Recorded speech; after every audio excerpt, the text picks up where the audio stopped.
AI यानी artificial intelligence आज हमारे लिए फैसले ले रहा है। बिल्कुल। किसे नौकरी मिलेगी, किसे लोन मिलेगा और कुछ मामलों में तो किसे बेहतर इलाज मिलेगा। बिल्कुल। लेकिन हमने पाया है कि एआई हमारी कुछ सबसे खराब इंसानी कमियों को भी सीख सकता है। हाँ। और अजीब बात यह है कि इसका समाधान सिर्फ बेहतर कोड नहीं बल्कि दर्शन यानी फिलॉसफी है। बिल्कुल सही कहा आपने। हम एआई को स्मार्ट तो बना रहे हैं, लेकिन क्या हम उसे समझदार बना रहे हैं? यहीं पर सारा सवाल आके रुक जाता है। हाँ, किसी भी एआई प्रोजेक्ट के कई तकनीकी चरण होते हैं, प्रॉब्लम स्कोपिंग से लेकर डेटा एक्विजिशन, मॉडलिंग और फिर डिप्लॉयमेंट तक। राइट। लेकिन अब ये साफ हो गया है कि इन सभी के ऊपर एक नैतिक जिम्मेदारी की मतलब एक परत होनी ही चाहिए। तो आज की चर्चा का मिशन यही है, उन नैतिक ऑपरेटिंग सिस्टम्स को समझना जिन्हें एआई को निष्पक्ष बनाने के लिए डिजाइन किया गया है। हम जानेंगे कि ये एथिकल फ्रेमवर्क्स क्या हैं, इनकी जरूरत क्यों है, और एक असल मामले में देखेंगे कि पैसे जिंदगियां बचाने के लिए बनाया गया एक सिस्टम इसका ठीक उल्टा करने लगा था। हाँ। चलिए सबसे बुनियादी सवाल से शुरू करते हैं। जब हम फ्रेमवर्क कहते हैं तो इसका मतलब क्या है? देखिए, इसका मतलब बहुत सीधा है। एक फ्रेमवर्क किसी भी समस्या को सुलझाने के लिए एक कदम दर कदम गाइड है, एक ढांचा। एक ढांचा। हाँ, सोचिए आप एक इमारत बना रहे हैं तो उसका ब्लूप्रिंट एक फ्रेमवर्क है। ये सुनिश्चित करता है कि आप कुछ भी जरूरी भूल न जाएं और हर चीज अपनी सही जगह पर हो। एक स्ट्रक्चर्ड अप्रोच आप कह सकते हैं। यानी एक तरह का रोड मैप। हाँ। तो फिर एथिकल फ्रेमवर्क क्या हुआ? क्या ये नैतिकता का रोड मैप है? हाँ, आप इसे ऐसा कह सकते हैं, बिल्कुल। जब हम इसके आगे एथिकल शब्द लगा देते हैं तो ये एक ऐसा गाइड बन जाता है जो ये पक्का करता है कि हमारे फैसलों से या हमारे बनाए गए सिस्टम से अनजाने में किसी को नुकसान ना पहुंचे। ये हमें याद दिलाता है कि हमारे काम का असर सिर्फ कोड या प्रोडक्ट तक सीमित नहीं है, उसका असर लोगों पर पड़ता है। और एआई के लिए ये खासतौर पे जरूरी लगता है क्योंकि वो तो है ही एक फैसले लेने वाला टूल। हमने उस भर्ती वाले एल्गोरिथम के बारे में सुना है जो महिलाओं के आवेदनों को खारिज कर रहा था। हाँ, और वो तो सिर्फ एक उदाहरण है। ऐसे कई मामले हैं, लेकिन वो सिर्फ एक लक्षण है, बीमारी नहीं। अच्छा। बीमारी हमारे अपने पूर्वाग्रह है। नैतिक ढांचे ऐसी स्थितियों को सिर्फ रोकते नहीं, बल्कि वो हमें उस बीमारी की जड़ तक जाने के लिए मजबूर करते हैं। ये एक दिलचस्प बात है। मतलब समस्या एआई में नहीं बल्कि हम में है जो उसे बना रहे हैं। हमारे खुद के पूर्वाग्रह हमारे कोड में कैसे आ जाते हैं? यहीं पर मामला पेचीदा हो जाता है। हम सब सोचना पसंद करते हैं कि हम बहुत तर्कसंगत हैं, हमारे फैसले डेटा पर आधारित होते हैं। सही है। लेकिन सच तो ये है कि हमारे हर फैसले पर अनगिनत अदृश्य चीजों का असर होता है। हमारी संस्कृति हमें सिखाती है कि क्या सही है, क्या गलत।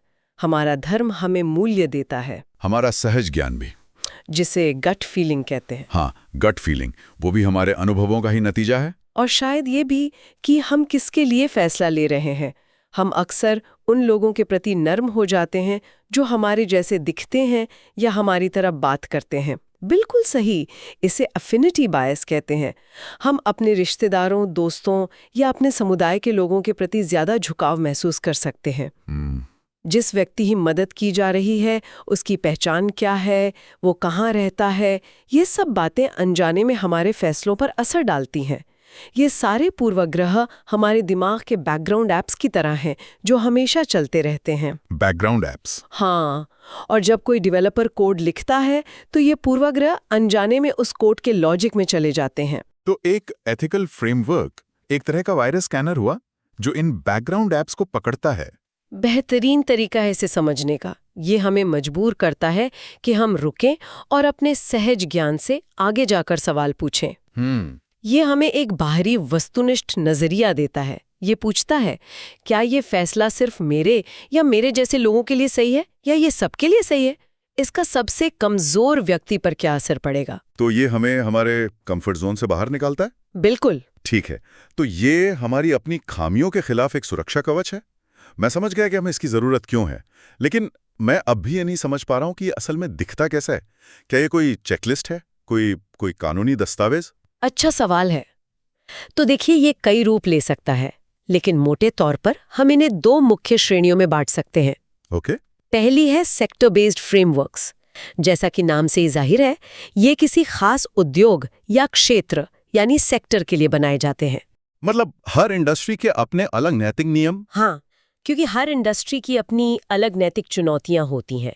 इसका सबसे क्लासिक उदाहरण है स्वास्थ्य सेवा यानी हेल्थ केयर, जिसके लिए बायोएथिक्स का फ्रेमवर्क दशकों से मौजूद है। बायोएथिक्स? हाँ, ये मरीजों की निजता, उनकी सहमति और इलाज के फैसलों में नैतिकता जैसे मुद्दों को देखता है।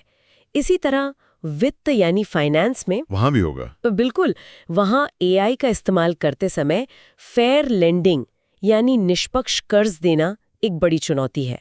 कानून लागू करने यानी लॉ एनफोर्समेंट में प्रिडिक्टिव पुलिसिंग एल्गोरिदम के साथ नस्लीय भेदभाव का खतरा होता है, तो हर सेक्टर अपने लिए खास दिशा निर्देश बनाता है। समझ गया। ये तो हुए उद्योग के हिसाब से नियम, लेकिन कुछ मूल्य तो सार्वभौमिक होने चाहिए, है ना, जो हर जगह लागू हो। दूसरी श्रेणी शायद इसी के बारे में है। बिल्कुल, दूसरी श्रेणी है वैल्यू बेस्ड फ्रेमवर्क्स। ये किसी एक उद्योग पर नहीं, बल्कि बुनियादी मानवीय सिद्धांतों और मूल्यों पर आधारित होते हैं। अच्छा। इनमें भी कई विचारधाराएं हैं, लेकिन 3 मुख्य हैं। पहला है राइट्स बेस्ड फ्रेमवर्क। इसका एक ही मकसद है, मानवाधिकारों और हर व्यक्ति के सम्मान की रक्षा करना। ठीक है। इसके नज़र में मानव जीवन और गरिमा सबसे ऊपर है। ये कहता है कि कोई भी एआई सिस्टम किसी के भी मौलिक अधिकारों का हनन नहीं कर सकता, चाहे फायदा कितना भी बड़ा क्यों ना हो। और दूसरा है यूटिलिटी बेस्ड फ्रेमवर्क, जिसे यूटिलिटेरियनिज्म भी कहते हैं। इसका लक्ष्य थोड़ा अलग है। ये कहता है कि वो फैसला सबसे सही है जिससे सबसे ज्यादा लोगों को सबसे ज्यादा भलाई हो और नुकसान कम से कम हो। Greatest good for the greatest number वाला सिद्धांत। वही, इसमें फैसलों के फायदों और नुकसानों को तौला जाता है। लेकिन यहीं पर तो मुश्किल शुरू होती है। ये दोनों तो एक दूसरे के खिलाफ जा सकते हैं। हाँ, जैसे एक सेल्फ ड्राइविंग कार है जिसके सामने एक दुर्घटना होने वाली है। एक यूटिलिटी बेस्ड एआई शायद एक व्यक्ति को टक्कर मारकर 5 लोगों को बचाने का फैसला करे, लेकिन एक राइट्स बेस्ड नजरिया कहेगा कि आप जानबूझकर किसी एक निर्दोष को नहीं मार सकते, चाहे नतीजा कुछ भी हो। आपने बिल्कुल सही नब्ज पकड़ी है। ये तो एक बहुत बड़ा टकराव है। और इसी टकराव का कोई आसान जवाब नहीं है। यही आज एआई एथिक्स की सबसे बड़ी बहस है।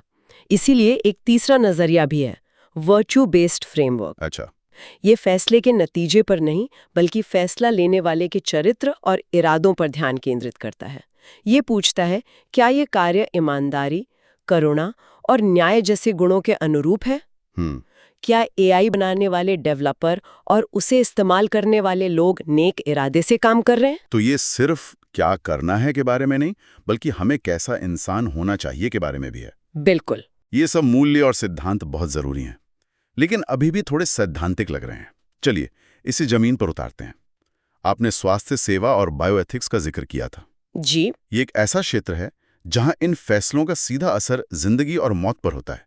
क्या हम किसी असल मामले को देख सकते हैं? जरूर। और ये केस स्टडी दिखाती है कि जब इन ढांचों को नजरअंदाज किया जाता है तो कितने अच्छे इरादों के बावजूद नतीजे कितने भयानक हो सकते हैं। तो क्या था ये मामला? अमेरिका में एक बड़ी कंपनी ने एक एआई एल्गोरिदम बनाया। मकसद बहुत नेक था। उन मरीजों की पहचान करना जिन्हें गंभीर बीमारी का सबसे ज्यादा खतरा है। विचार ये था कि अस्पताल अपने सीमित संसाधन जैसे कि खास देखभाल और नर्सों का ध्यान उन मरीजों पर लगा सकें जिन्हें इसकी सबसे ज्यादा जरूरत है। सुनने में तो एक शानदार आइडिया लगता है।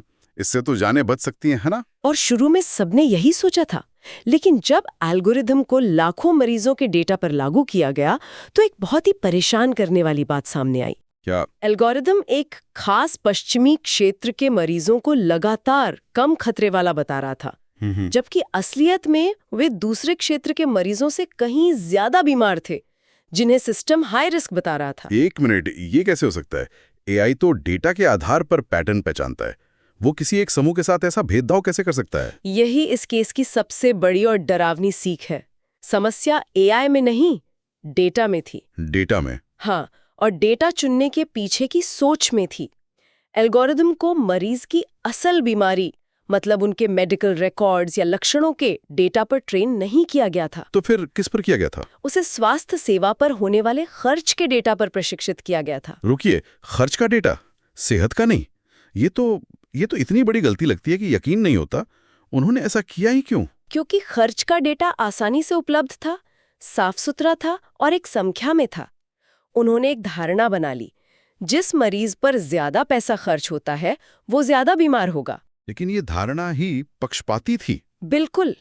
अमेरिका में ऐतिहासिक रूप से उस खास पश्चिमी क्षेत्र के मरीजों के स्वास्थ्य पर सामाजिक और आर्थिक कारणों से हमेशा कम पैसा खर्च किया जाता रहा है। उन्हें स्वास्थ्य सेवाओं तक पहुंच भी कम मिली। ओह, तो एआई ने ये नहीं सीखा कि कौन ज्यादा बीमार है, उसने ये सीखा कि किस पर सिस्टम कम पैसा खर्च करता है। एग्जैक्टली। उसने असल में समाज के ऐतिहासिक भेदभाव को ही कोड में बदल दिया। बिल्कुल।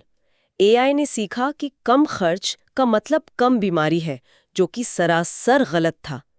नतीजा ये हुआ कि जो लोग असल में सबसे ज्यादा बीमार थे और जिन्हें देखभाल की सबसे ज्यादा जरूरत थी, सिस्टम उन्हें अदृश्य बना रहा था। ये तो बहुत खतरनाक था। बहुत ज्यादा। तो यहाँ पर एक नैतिक ढांचा जैसे कि बायोएथिक्स इस तबाही को कैसे रोक सकता था? अगर उस कंपनी ने डिजाइन के पहले दिन से ही बायोएथिक्स के सिद्धांतों को अपने ब्लूप्रिंट का हिस्सा बनाया होता, तो ये गलती कभी होती ही नहीं।